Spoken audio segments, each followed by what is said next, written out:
Schisme à l'intérieur du Front populaire ivoirien, une situation qui dure depuis plusieurs mois, mais cette fois-ci la rupture semble consommée entre les camps qui s'affrontent au sein du parti.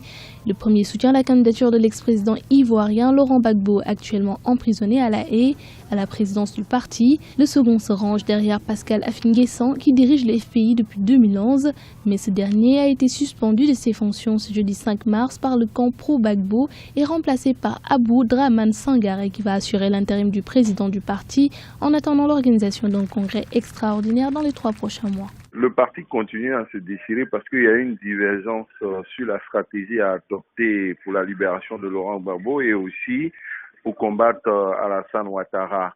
Les uns estiment que Affi est dans une logique collaborationniste et qu'il faut être plus dur, plus virulent qu'ils ne l'ont été jusqu'à présent. Affi, lui, il estime qu'ils ont déjà été suffisamment virulents, que ça n'a rien donné.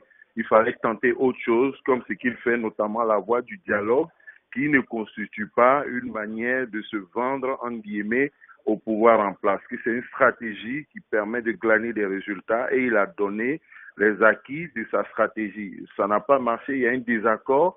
La solution, c'était le Congrès. Ils ne sont pas tombés d'accord et il a été suspendu de la présidence du parti. Pour certains analystes, Pascal Affi-N'Guessan reste le président légitime du FPI, même si chaque camp se distingue de l'autre en affichant des positions différentes. On a 2 FPI aujourd'hui. On a un FPI légal d'Affi-N'Guessan qui n'est peut-être pas légitime et on a un FPI légitime de Sangaré Abou Dramane qui n'est pas légal. Si M. Sangaré Abou Dramane va dans des ambassades, s'il veut traverser la frontière, s'il va à la police, s'il va dans l'administration ivoirienne se présentant comme le président du FPI, cela ne lui sera pas reconnu. Les militants peuvent l'applaudir. Affi-N'Guessan, lui, il n'est peut-être pas légitime, on peut le huer, le lapider, mais légalement, c'est le seul qui est qualifié à parler au nom du FPI. Pour certains observateurs, les dissensions au sein du FPI sont loin d'être terminées.